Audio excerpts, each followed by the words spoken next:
Bendiciones, bendiciones, mis amadísimos, amadísimas. Que Dios les bendiga grandemente.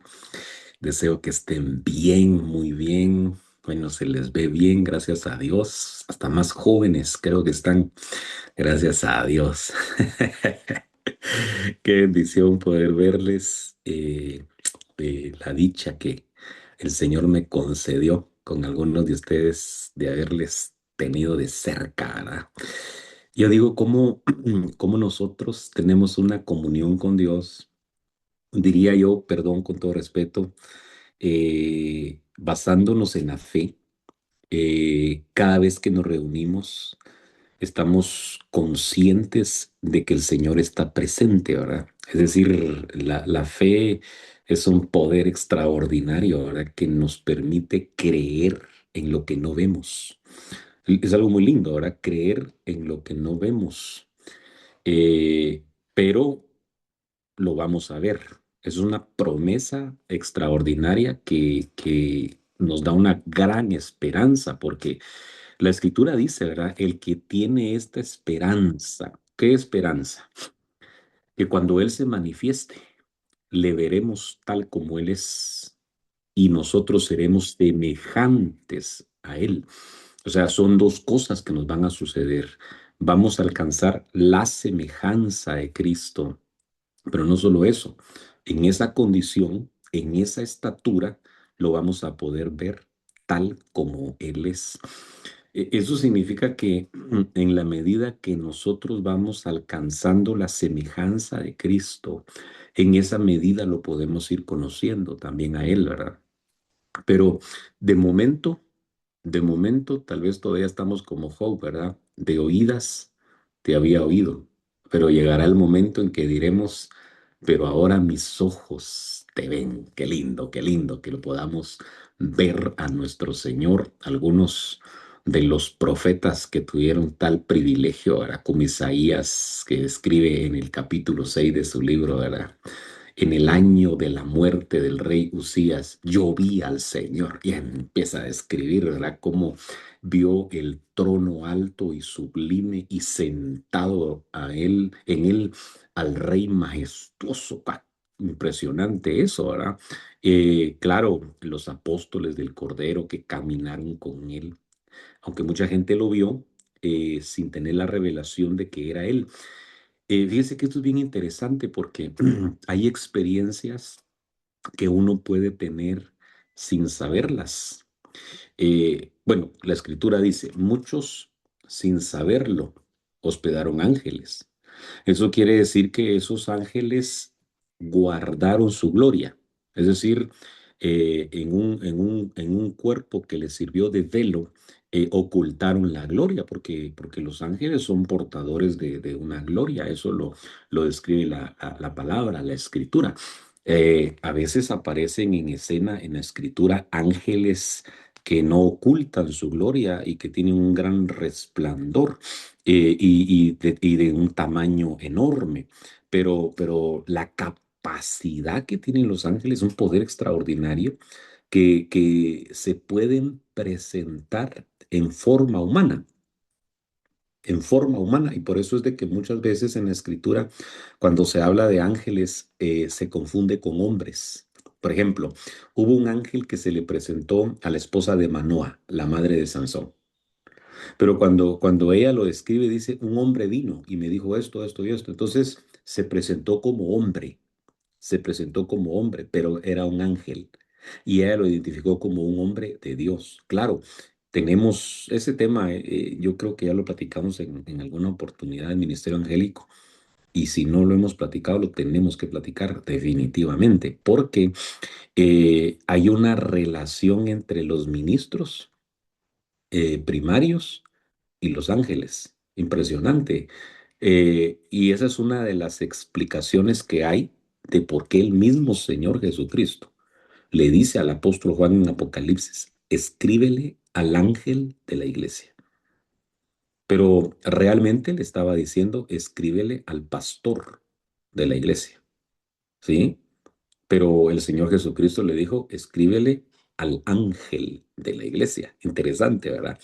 Ese es el misterio de las siete estrellas, ¿verdad? Que las siete estrellas en la mano derecha son los siete ángeles de las siete iglesias que estaban en Asia. Y de ahí se desencadena un misterio, ¿verdad? Entonces, cuando dice la escritura, muchos sin saberlo hospedaron ángeles, se refiere, interesante porque dice muchos, no dice algunos, ¿verdad? Entonces, podría ser que uno se tope con un ángel y no se dé cuenta de que era un ángel. Va, eso hasta cierto punto diría uno, bueno, es tolerable. Pero lo terrible es que nos topemos con el mismo Señor Jesucristo y no nos demos cuenta que era Él. Y usted sabe los versículos tan abundantes que hay, aquellos hombres que van camino a Emaús, que eran discípulos de Cristo, que Él empieza a caminar junto a ellos y empiezan a conversar con Él, ¿verdad? Él se presentó como un forastero, no revelaba su gloria, ya era el resucitado. Nosotros entendemos que cuando él no había muerto aún ni resucitado, estaba en calidad de ungido todavía y ciertamente él tenía un velo que era su cuerpo que ocultaba su naturaleza celestial. Solamente aquellos que tuvieron la revelación, como Pedro, que le pudo decir, no, tú eres el Cristo. Tú eres el Hijo del Dios viviente. Es como que le corrieron un poquito el velo y él vio. Y entonces vio al Hijo de Dios. Impresionante eso, ¿verdad? Que es lo que yo creo que le tuvo que pasar a aquel ladrón en la cruz, que no vio un rostro desfigurado, ensangrentado, sino que vio a un rey glorioso. Impresionante eso, ¿verdad? Es que la revelación es maravillosa. Miren, estuvimos platicando la otra vez un poquito acerca de esta revelación que se nos va a traer y que va a traer esta gracia del final para terminar la obra por completo en nosotros, ¿verdad? Pues eso es algo bien hermoso. Pero entonces, muchos han estado de frente a Jesús sin saberlo. Yo creo que mi esposa les contó en algún momento una experiencia que ella tuvo, ¿verdad? Muy linda la experiencia de cómo el Señor nos visitó en la casa. Y yo digo, ¿y por qué yo no estaba ahí? Tal vez por eso llegó, ¿verdad? Porque yo no estaba ahí. No, era la experiencia para mi esposa. Mire, entre paréntesis, ¿verdad? Dios sabe por qué a unos les da algún tipo de experiencia más que a otros. Y no nos deberíamos de poner celosos, ¿verdad? Sino que decir, Señor, algún día me va a tocar a mí también mi turno. ¿Va? Pero, pero se presentó eh, pidiendo de beber. Y cuando nosotros vemos en la escritura, sí, el Señor Jesús se presenta y pide de beber. Se presentó con aquella mujer samaritana, ¿verdad? Y le dijo, dame de beber. Y qué tremendo, ¿verdad? Porque aquella mujer empieza a discutir, qué terrible, ¿va? Que tengamos una manifestación de Jesús y en lugar de adorarlo, le estemos alegando, ¿va? Porque, perdón, pues, pero los discípulos que iban camino a Emaús les dijeron, ¿eres tú el único que no está al día con las noticias de los últimos acontecimientos que han pasado en Jerusalén? En otras palabras, ¿qué te pasa si eso salió en primera plana en todos los periódicos de Jerusalén? Y era Jesús hablándole a la samaritana y ella diciéndole, ¿cómo tú siendo judío me pides a mí de beber? Y empezó como que a alegarle, ¿va? Y entró en la polémica del tema de la adoración, defendiendo que el lugar de adoración era Samaria, y el Señor Jesús le dice, no, estás equivocada, ¿va? Y la hora es y la hora viene cuando los verdaderos adoradores no sabía. Gradualmente ella fue viendo algo en Jesús mientras siguió conversando con él, porque en algún momento le dijo, me parece que eres profeta. Ni siquiera lo pudo asegurar, ¿va? Me parece que eres profeta. Claro, si Jesús le dijo, ahora 5 maridos has tenido y el que ahora tienes no es tu marido. Y ahí a ella dijo, este hombre tiene algo diferente. Bueno, al final ella terminó entendiendo de que era el Mesías, entró a dar la noticia a todos los samaritanos y ellos salieron y salieron a creer prácticamente en Jesús. Algo bien lindo, sinceramente. Pero yo me puse a platicar de esto en este saludo. ¿Por qué? Porque yo les decía que yo tuve la dicha, el privilegio de poder estar con ustedes en una relación más cercana, ¿verdad? Rostro a rostro, eh, teniendo pues un poquito de contacto físico, ¿verdad? Un abrazo, es decir, una cercanía. Y hoy estoy de lejos, hablándoles, ¿verdad? A una bonita distancia, ¿verdad? Pero yo me pongo a pensar en nuestra relación con Cristo, precisamente, ¿verdad? Si nuestra relación con Cristo será cercana o será lejana, ¿sí? Es decir, cuán cerca estaremos nosotros de Él o cuán lejos estaremos de Él. ¿Por qué lo digo? Porque el Señor dice en su palabra, ¿verdad? Este pueblo de labios me honra, porque su corazón está lejos de mí. Entonces pueden haber corazones lejanos que aunque estén participando de un culto a Dios, en una adoración, por ejemplo, ¿verdad? Con sus labios, el Señor, y tremendo, ¿verdad? Viendo el corazón, diciendo, mire pues, cercano, lejano, cercano, lejano, lejano, lejano, cercano, cercano, identificando a cada uno. Cuán cerca nosotros estamos de Jesús. Bien importante eso, ¿verdad? Y yo creo que tenemos la oportunidad constantemente de acercarnos más. Nadie está tan cerca que no se pueda acercar más. Y nadie está tan lejos que no se pueda alejar más. Nadie está tan limpio que no se pueda limpiar más. Y nadie está tan sucio que no se pueda ensuciar más. Estamos en un punto en donde nosotros decidimos o dar un paso adelante o un paso atrás. Pero obviamente lo mejor es dar un paso hacia adelante, definitivamente, ¿verdad? Y procurar acercarnos mucho más a nuestro Señor Jesucristo. Y como dice el apóstol Pablo, y sabiendo, y también lo dice el apóstol Pedro, que aquel día se acerca, ¿verdad? Es decir, cuando el apóstol Pablo habla de la episinagoge en Hebreos capítulo 10 versículo 25, precisamente está hablando de la cercanía de la venida del Señor. Y entonces dice, no nos dejemos de congregar. Es decir, eh, se acerca nuestra episinagoge. Se recuerda que estuvimos platicando de eso un poquito, ¿verdad? Segunda de Tesalonicenses capítulo 2 versículo 1. Se acerca nuestra reunión con Él. Qué linda va a ser esa reunión, hermano. Impresionante, ¿verdad? Vamos a estar delante de Él, alrededor de Él, en los aires, en las nubes, cuando Él descienda. Platicábamos, ¿verdad? Que su primer descenso no va a ser a la tierra, sino que Él se va a quedar en las nubes, esperando que nosotros subamos a su encuentro. Lindo es eso, hermano. Hay una figura muy linda cuando el Señor Jesucristo llegó a resucitar a Lázaro. Impresionante, ¿verdad? Porque si quieres se los voy a leer. De todas maneras, no he orado todavía como para comenzar el tema, ¿verdad? Entonces les voy a leer este pasaje. Vamos a ver si con la ayuda del Señor vamos a compartirlo acá también para que todos podamos tener la lectura. Vamos a ver. Está en San Juan, Evangelio de San Juan, capítulo número 11. Vamos a ver. Ah, sí. Vamos a ver.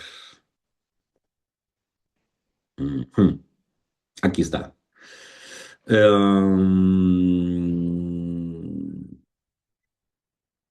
Es que permítame, es que para no leer todo el pasaje. Ok. Ok, vamos a ver aquí. Vamos a leer a partir del versículo 7.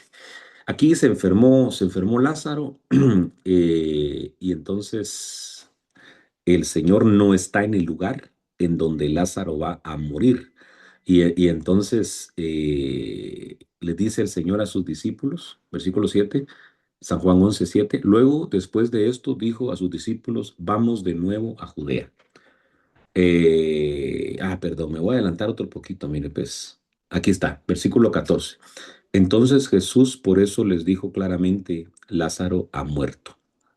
El Señor les había dicho que Lázaro estaba durmiendo, pero sinceramente, como que los discípulos, a veces como nosotros, ¿verdad? Como que no entendían el lenguaje figurado que utilizaba el Señor Jesucristo. Porque mire, pues, perdón que me tome mi tiempito en esto, pero mire, pues, versículo 11, dijo esto y después de esto añadió, nuestro amigo Lázaro se ha dormido. Eso es lo que le dice el Señor Jesús. Nuestro amigo Lázaro se ha dormido, pero voy a despertarlo. El Señor está hablando en un lenguaje espiritual, en un lenguaje figurado. Nuestro amigo Lázaro ha dormido, pero voy a despertarlo. Los discípulos entonces le dijeron, si ha dormido, se recuperará. Qué tremendo esto, ¿ah? O sea, ellos pensaron que él estaba hablando de dormirse, así como nos vamos todos a la cama todos los días. Como él estaba enfermo, se durmió, qué bueno, se va a recuperar. No, no, no. Los discípulos entonces le dijeron, Señor, si se ha dormido, se va a recuperar. Versículo 13. Pero Jesús había hablado de la muerte de Lázaro, mas ellos creyeron que hablaba literalmente del sueño. Qué tremendo es que a veces el Señor nos esté hablando de una manera espiritual y nosotros lo estemos entendiendo de una manera literal. Ay, Dios mío, mire, le voy a poner un ejemplo. Ah, muchas cosas que a veces nosotros literalizamos, casi todo. De hecho, debemos de tener ese cuidado de tener una mente espiritual para que interpretemos de manera espiritual todas las cosas que el Señor nos dice. Y que cuando Dios se refiera a algo en lo literal, lo podamos diferenciar. Mire, pues, le voy a poner un ejemplo. Cuando, cuando, cuando hablamos de la prosperidad, esa palabrita prosperidad, la mayoría la materializa y la ve desde el punto de vista literal. Dios te va a prosperar. Mire, por ejemplo, si usted escucha una profecía en donde alguien dice, pueblo mío, dice el Señor, te voy a prosperar. ¿Qué es lo que viene inmediatamente a nuestra mente y a nuestro corazón? Deberíamos de pensar si lo vemos de manera literal o si lo vemos de manera espiritual. Porque la Biblia nos deja ver que el alma prospera. Entonces existe una prosperidad en el alma y existe una prosperidad en el cuerpo. Y entonces por eso es que el apóstol Juan dice, amado, deseo que seas prosperado en todo, así como prospera tu alma y que tengas buena salud. Pero entonces, ¿qué pasa con nosotros cuando vimos algunos términos, verdad? A fulano, el Señor lo ha bendecido mucho. ¿De qué se trata esa frase? A fulano el Señor lo ha bendecido mucho. ¿Sabe por qué a veces pensamos que Dios bendijo mucho a una persona? Porque vemos la casa que tiene, el vehículo o automóvil que conduce, la ropa que viste. Decimos, fulano está bien bendecido. Pues, fíjate que está ganando tantos yenes mensuales. Sí, qué bueno. Pero, ¿y qué dice el Salmo 128? Así será bendecido el hombre que teme a Jehová. Y le dice, tu mujer será una fecunda vida en los lugares interiores de tu casa y tus hijos serán como plantas de olivo alrededor de tu mesa. No le está diciendo, vas a tener mucho dinero, vas a tener muchas propiedades. No, no, no, le está diciendo, vas a tener un hogar restaurado. Así será bendecido el hombre que teme a Jehová. En tu casa vas a tener vino y vas a tener aceite. Esa es la bendición de Jehová. Bueno, y solo estoy poniendo algunos ejemplos. Tenemos que evitar literalizar todo lo que sea espiritual, definitivamente. Pero entonces Jesús estaba hablando de la muerte física, pero entonces usó un lenguaje espiritual diciendo, Lázaro duerme. Ok. Entonces, versículo 14, entonces Jesús por eso les dijo claramente. Entonces ahí ya les habló, ya no les habló en parábola, sino que claramente les dijo, Lázaro ha muerto. Y por causa de vosotros me alegro. Mire, mire, ¿qué es esto a usted? Usted se alegra cuando le dicen que fulano se murió. Solo que fuera su enemigo, tal vez a usted, pero ni aunque sea el enemigo, uno se debería de alegrar. Pero miren, el Señor se alegró. Por causa de vosotros me alegro de no haber estado ahí, para que creáis. Ay, Dios bendito. Mire, un día vamos a platicar de la evolución de la fe de los discípulos de Jesús. ¿Por qué? Porque vamos a ver que en diferentes escenarios, fíjese que ellos creyeron en Jesús varias veces. Es mero raro a usted. Mire, le voy a poner, perdón, yo sé que este es un discipulado y eso me da un poquito de libertad, ¿verdad? En no llevar tal vez la secuencia ordenada de un tema, porque ahorita ni siquiera he orado a usted para empezar la enseñanza. Pero mire, pues, le voy a poner un ejemplo. Mire, pues, en el principio del ministerio del Señor Jesús. Después regresamos aquí al capítulo 11. Vamos a ver. Versículo 11. Bueno, se lo voy a dar desde el 9 para que tengamos el contexto. Cuando el maestresala probó el agua convertida en vino, y como no sabía de dónde era, pero los que servían, que habían sacado el agua, lo sabían, el maestresala llamó al novio y le dijo, todo hombre sirve primero el vino bueno y cuando ya han tomado bastante, entonces el inferior. Pero tú has guardado hasta ahora el vino bueno. Entonces dice, este fue el principio de señales que hizo el Señor Jesús en Caná de Galilea. Y entonces mire, y manifestó su gloria y sus discípulos creyeron en él. Ay, qué lindo esto. Pero una pregunta, ¿y no habían creído en él entonces? Si ya eran sus discípulos, hemos hablado, ¿verdad? De creyente a discípulo. Pero ellos creyeron en Jesús varias veces.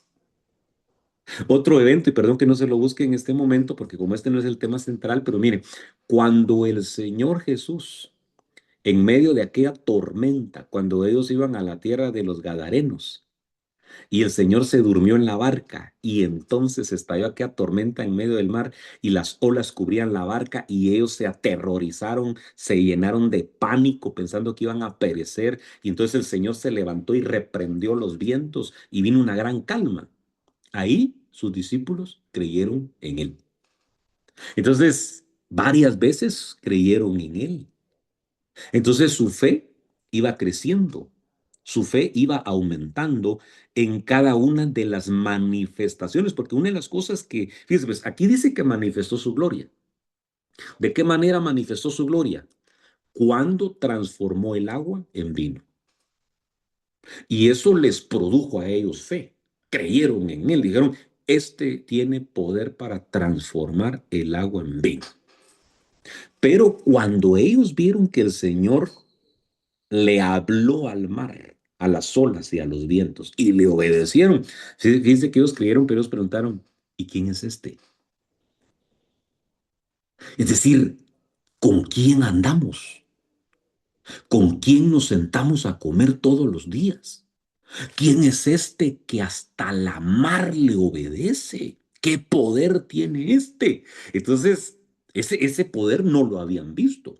Creyeron en él cuando vieron la multiplicación de los panes y los peces en el desierto.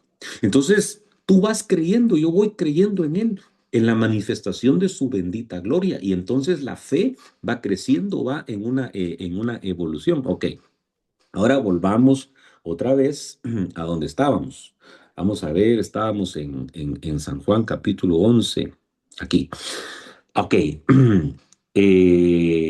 versículo 15. Y por causa de vosotros me alegro de no haber estado ahí, para que creáis, pero qué tremendo es que Jesús sabía que sus discípulos no tenían una fe plena. No estaban totalmente convencidos, habían dudas y el Señor podía discernir las dudas que habían en sus corazones. Y él dijo, voy a hacer algo para que crean en mí. Ay, la que tremendo. Y fíjese que cuando vemos ya este contexto, mire, por eso yo creo que uno tiene que leer la escritura varias veces, ¿verdad? Y no decir como alguien, yo ya leí la Biblia de pasta a pasta, ya estuvo. No, no, no. ¿Por qué? Porque cada vez que volvemos a leer, mire, el pasaje más conocido, que tal vez pensamos que hasta de memoria nos lo sabemos, ese lo deberíamos de volver a leer. Porque puede ser que en ese momento venga luz y nos alumbre nuestro entendimiento para ver algo que antes no habíamos visto. Pero entonces ahora aquí vamos a ver por qué el Señor Jesús. permitió que Lázaro muriera. Claro, no cabe duda que tuvo que haber sido un trato con Lázaro. Eso indiscutiblemente. Jesús estaba tratando con Lázaro. Porque ¿qué pasaron esos 4 días? A dónde se llevaron el alma de Lázaro? Que cuando regresó, regresó bien consagradito. Yo digo, algún su, algún su, algún su viaje le dieron saber a qué parte del Hades, ¿verdad? Del inframundo, que cuando regresó siempre estaba sentado a la mesa con Jesús. Nosotros vemos que antes de la muerte de Lázaro, Lázaro no estaba en casa. Jesús llegaba al discipulado. ¿Se imagina usted qué privilegio tan grande que el maestro de maestros llegara a la casa, a domicilio, imagínense usted, a impartirle una enseñanza y que uno de los tres no estuviera en casa ese día? Perdón, pues, y uno de los tres se pusiera a lavar los platos, a hacer el oficio, a cocinar, mientras Jesús estaba dando la enseñanza. Qué terrible que de tres, solo uno estaba sentado oyendo la palabra del Señor, ¿verdad? Y esos porcentajes son preocupantes, ¿verdad? Porque si es uno de cada tres el que verdaderamente presta atención, aunque entre paréntesis ahí hay una figura impresionante también con estos tres hermanitos, Lázaro, Marta y María, porque ellos tres representan el ser integral, el espíritu, el alma y el cuerpo. Impresionante, ¿verdad? Y ahí está, porque la Biblia dice, el espíritu está dispuesto, pero la carne es débil.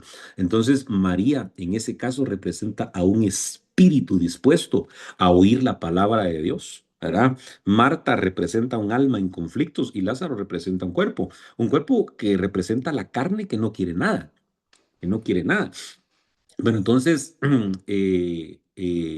Lázaro murió y ahí seguramente lo procesó el Señor, algo trabajó en él. Cuando regresó, Lázaro era otro, indiscutiblemente, Lázaro era otro.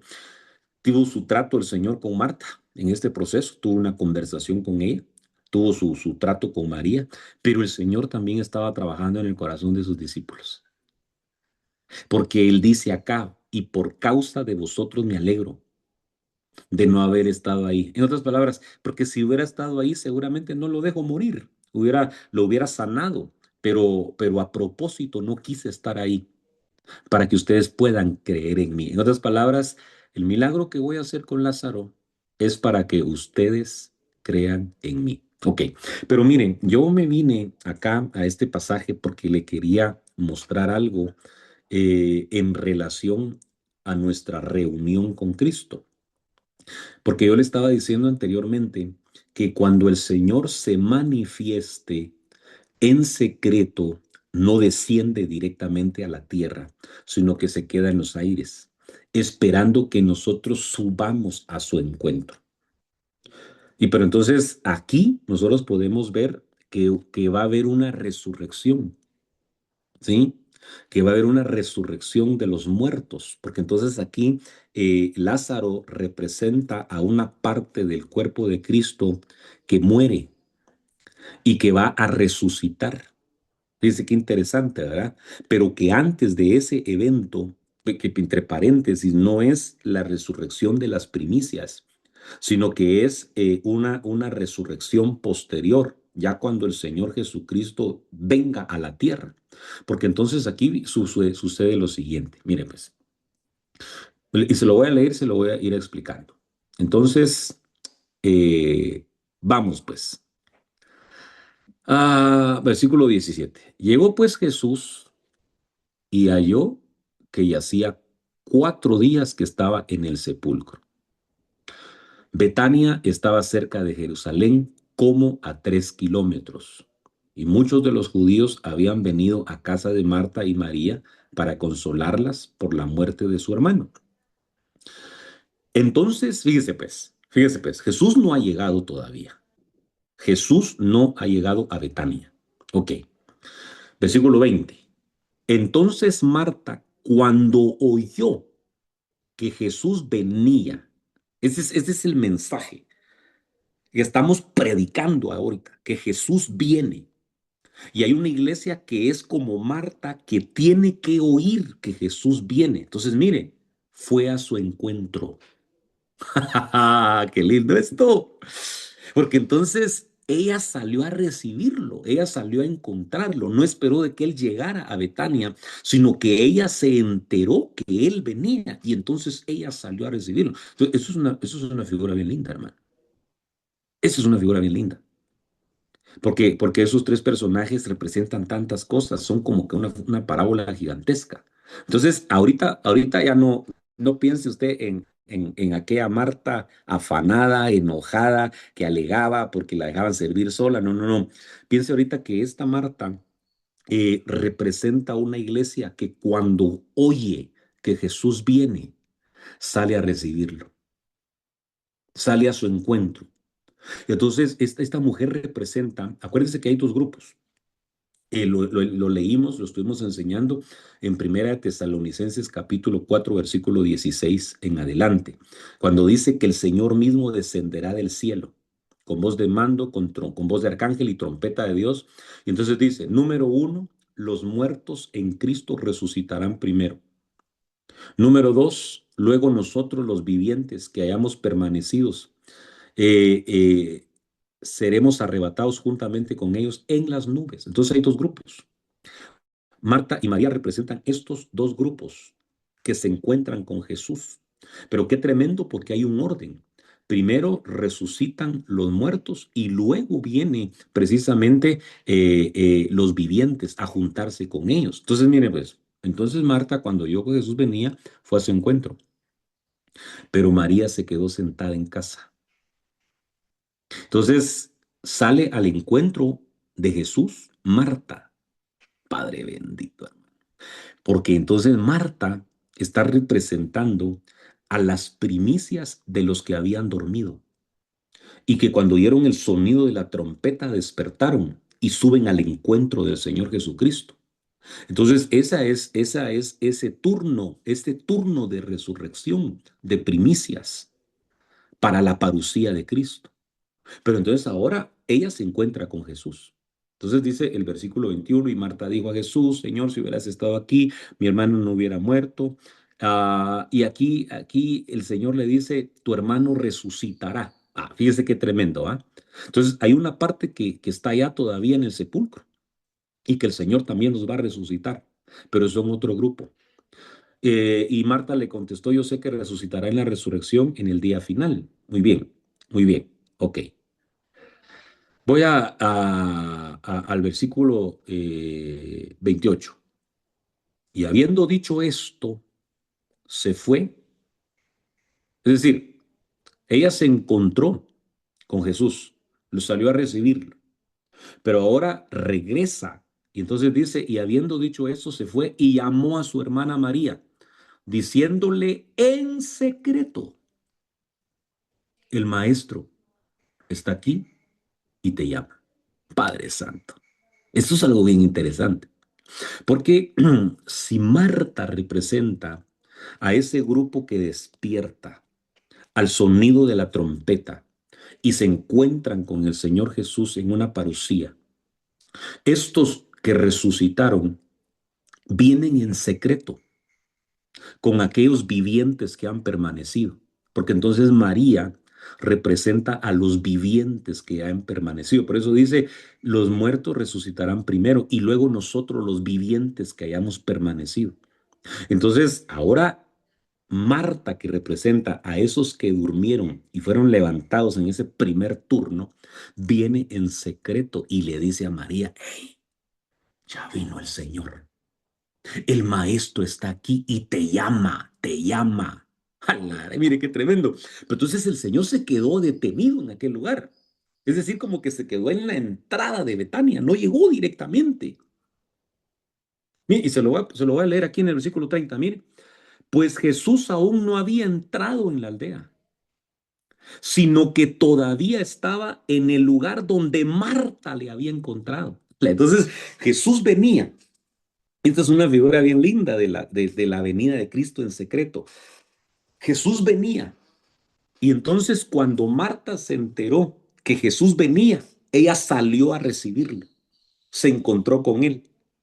Jesús se quedó en ese mismo lugar Marta viene a buscar a María en secreto y le dice, el Señor te llama. Y entonces ahora sale María a encontrar al Señor Jesús, al mismo lugar donde Marta se había encontrado con él. Entonces ese lugar es esa episinagoge en donde los muertos en Cristo, que se levantan primero, y los vivientes que habían permanecido, se encuentran con él en los aires. ¡Wow! Entonces ahora viene la resurrección de Lázaro. Entonces, mire, dice, pues Jesús aún no había entrado. Ok, versículo 31. Entonces, eh, bueno, entre paréntesis, pues mejor voy a leer de aquí desde el 28 y me voy a ir ordenadamente. Y habiendo dicho esto, se fue y llamó a su hermana María, diciéndole, en secreto, el maestro está aquí y te llama. Tan pronto como ella lo oyó, se levantó rápidamente. Se levantó. Ese es un levantamiento, mire, rápidamente y fue hacia él. Diríamos ese levantamiento de la tierra a las nubes, a los aires, al encuentro con el Señor Jesús. Pues Jesús aún no había entrado en la aldea, sino que todavía estaba en el lugar donde Marta le había encontrado.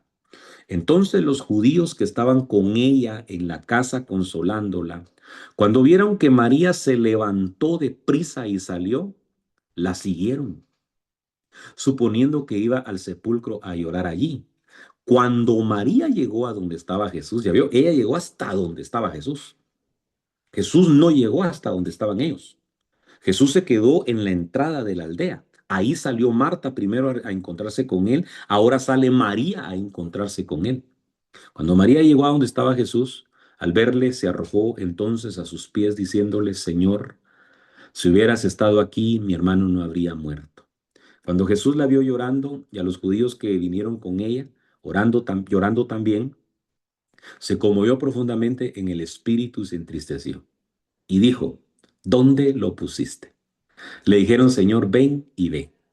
Jesús lloró, por eso los judíos decían, mirad cómo lo amaba. Pero algunos de ellos dijeron, ¿no podía este que abrió los ojos del ciego haber evitado también que Lázaro muriera? Bueno, ok.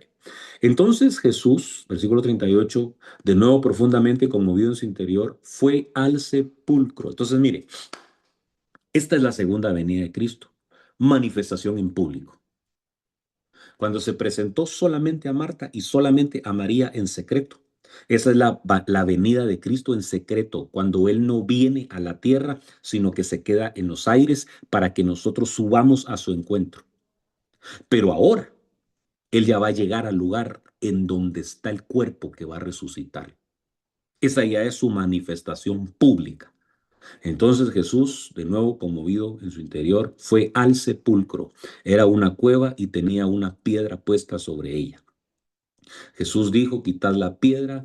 Bueno, y usted sabe que aquí lo que pasa, y el Señor resucitó a Lázaro. Entonces, Lázaro representa a aquellos que van a resucitar hasta que venga el Señor en su manifestación en público. Eso ya va a ser una resurrección general.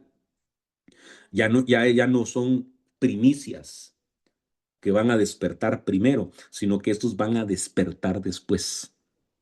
Entonces, perdón, yo no sé ni siquiera por qué me fui, porque yo le estaba hablando de nuestra episinagoge, la cual debemos de tener aquí en la tierra nosotros para poder tener nuestra episinagoge con el Señor Jesucristo en las nubes. Entonces, eso significa que ahora, mientras aún estamos nosotros en la tierra, deberíamos de aprovechar al máximo nuestra reunión. Permita, aquí. Deberíamos de aprovechar al máximo nuestra reunión, porque miren, nuestro apóstol nos lo ha planteado de esta manera. Si no hay episinagoge aquí en la tierra, no hay episinagoge allá en el cielo. Entonces, el congregarnos acá en la tierra es como un ensayo. Este es un ensayo para que nos podamos congregar allá en el cielo. Perdón lo que voy a decir. Lázaro no se congregó. Es que, pues, Lázaro no se congregó. Repito, Lázaro no se congregó. Usted lo puede ver. Llegó Jesús a su casa y solo estaba Marta y María. Perdón que lo diga de esta manera. Lázaro no se congregó, Marta medio se congregó porque sí estaba, pero no estaba. Mire qué tremendo. Estos tres hermanos como que definieran a la iglesia, ¿a usted? Tres estaturas espirituales diferentes, ¿verdad? Uno que no quiere, uno que no llega, uno que no se acerca, uno que anda lejos, anda alejado del Señor. Uno que cuando oye, mira, hoy viene Jesús en la tarde, se iba y más o menos calculaba regresar cuando Jesús ya no estuviera. No tenía, mire, no se quería encontrar con Jesús, no quería poner en orden su vida, no se quería arreglar. Y ese Lázaro un día murió. Y cuando apareció Jesús en secreto, no se enteró, no despertó, no salió al encuentro de Jesús en las nubes, se quedó en el sepulcro. Entonces, muchos de los que van a dormir cuando venga el Señor en secreto no van a despertar, se van a quedar en el sepulcro. Fíjese qué interesante. Pero entonces yo digo, Lázaro representa esa parte del cuerpo de Cristo. Perdón, pero era un cercano, si Jesús lo miraba como un amigo incluso. Marta, Marta sí estaba, pero estaba afanada, muy enfocada en el servicio, ¿verdad? Muy enfocada en el servicio. Y María, obviamente, María es la ejemplar, definitivamente. ¿Va? Por eso María representa a los vivientes que permanecen. María representa a los vivientes que permanecen porque ella aprovechó la episinagoge con Jesús al máximo. Llegaba a Jesús y a los pies de Jesús, Señor. ¿Y qué enseñanza traes hoy, Señor Jesús? Y ella ahí dejaba todo lo que tenía que hacer para enfocarse en una sola cosa. Por eso el Señor le dijo a Marta, una cosa era necesaria y tu hermana escogió la mejor parte y esa no le será quitada. Ok, pero entonces, eh, ¿cómo nos congregamos? ¿Cómo nos reunimos? Porque podríamos estar de cuerpo presente y nuestro espíritu saber dónde andaba, o nuestro corazón en dónde anda, nuestra alma dónde anda. Por eso yo le decía, este pueblo, decía el Señor, por medio del profeta Jeremías, de labios me honra, pero su corazón está lejos de mí. No están presentes, no están presentes. Entonces, el aprovechar nuestra reunión aquí en la tierra, dice que hay personas que no le dan mucha importancia a congregarse y piensan que no es tan necesario, que no es tan importante, pero sí es muy importante. Claro, no nos podemos volver religiosos en el sentido de que estamos en todos los cultos, en todas las actividades que duran 1, 2, 3 horas y el resto de la semana viviendo una vida que desagrada a Dios. No, tampoco, eso es terrible, eso es espantoso. ¿Verdad? Eso, perdón, ese es el culto de Caín. ¿Verdad? Porque Caín presentaba buenas ofrendas de lo mejor del fruto de la tierra, pero sus obras eran malas y el Señor no lo aceptó. El Señor, mira, ¿sabe cómo es el Señor? Perdón que se lo diga de esta manera, pero mire, pues el Señor es, yo quiero todo de ti, no quiero la mitad, no quiero la mitad, te quiero completamente a ti. El Espíritu nos anhela celosamente solo para Él. Por eso, oh almas adúlteras, dice el apóstol Santiago, ¿verdad? ¿No sabéis que vuestra amistad con el mundo es enemistad para con Dios? Es tremendo, o sea, muy definitorio. Si quieres ser amigo de Dios, tienes que volverte enemigo del mundo. ¡Ja! Y por eso es de que el mismo profeta Elías en el monte Carmelo citó a todo Israel allí. Y entonces les dijo, miren, ustedes tienen que tomar una decisión hoy. ¿Le van a servir a Jehová o le van a servir a Baal? Pero no le pueden servir a los dos. Y el Señor Jesús lo dijo, no le puedes servir a dos señores, porque vas a amar a uno y vas a aborrecer al otro. Y el mismo Josué 24:15, tuvo que definir al pueblo también, diciéndole, escogeos hoy a quién vais a servir, a los dioses que sirvieron vuestros padres ¿A los dioses de los amorreos? ¿A los dioses que están del otro lado del río? Pero yo y mi casa vamos a servir al Señor. Entonces es una definición. Entonces yo creo que si aquel día se acerca, fíjense, me gustó mucho ahorita que estábamos leyendo y tenía rato de no revisar ese contexto del tema de Lázaro, María y Marta bajo la perspectiva escatológica, pero qué interesante. Y cuando Marta se enteró que Jesús venía, entonces mire, nos vamos a enterar de que Jesús viene.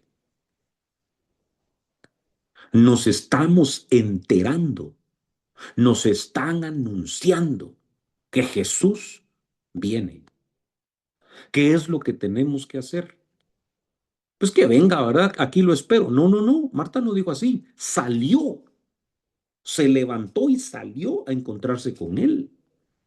Entonces nosotros tenemos que ser una iglesia que cuando se entera que Jesús viene, se tiene que levantar y decir, entonces yo me tengo que preparar porque yo tengo que ir al encuentro de mi Señor en las nubes, porque se va a quedar detenido un momento ahí, como se quedó Jesús en la entrada de la aldea, esperando que llegue Marta y que esperando que llegue María. Y después va a descender con ellas. Es impresionante, ¿verdad? Porque después ya entró juntamente con ellas. Por eso dice Apocalipsis 17:14, y los que vienen con él. Eso ya es su manifestación pública, son los llamados, escogidos y fieles. Ya vienen con Él de regreso, pero si vienen con Él es porque estaban con Él, y si estaban con Él fue porque subieron al encuentro con Él. Entonces, quiera Dios que cuando Él venga descendiendo en su manifestación pública para venir a resucitar a todos los Lázaros que se quedaron, vengamos nosotros con Él, ¿verdad? Y que no seamos ese Lázaro que ahí sigue en el sepulcro, porque no se quería congregar. Entonces, que el Señor nos despierte y que aprovechemos. Miren, en el último servicio que tuvimos allá con ustedes, el día domingo, celebramos una santa cena. Pues yo no sé cómo la sintió usted, ¿va? Pero eh, yo digo que fue como agridulce. eh, Dulce porque, pues obviamente, va la presencia de Dios, participamos del pan, de la copa, de la comunión y todo, pero también fue agri. Perdón, pues, pero fue un poquito agria al principio, ¿verdad? Porque al principio nuestra reunión, no estábamos bien, hermanos. No estábamos bien, ¿verdad? No estábamos bien. Y bueno, pues yo tuve necesidad, haciendo uso de la autoridad que Dios me ha dado con amor. Yo traté con la ayuda del Señor de hacerlo con delicadeza, ¿verdad? Espero no haber lastimado, no haber herido con la reprensión, pero al final debemos de ser cuidadosos con nuestra reunión con Él. Reunámonos. Eh, Perdón, en algún lugar se decía misa de cuerpo presente, ¿va usted? Pero no me refiero a que esté nuestro cuerpo ahí, va. Y si va, aquí estoy, pues. No como pagar una cuota. ¿Va? Eh, Le voy a poner un ejemplo. Hay personas que cuando les dan libertad condicional, fíjese qué tremendo, ¿va? Porque estuvieron presos, estuvieron detenidos y entonces por buen comportamiento, quizá, el juez decide, te voy a dar libertad condicional. No quedas desligado totalmente del proceso. Pero entonces le dice, no puedes salir, le ponen un perímetro, ¿verdad? Que es como un arraigo domiciliario, ¿verdad? No puedes salir de este perímetro. Y cada semana te tienes que presentar, ya sea en el juzgado o en la comisaría, pero tienes que llegar.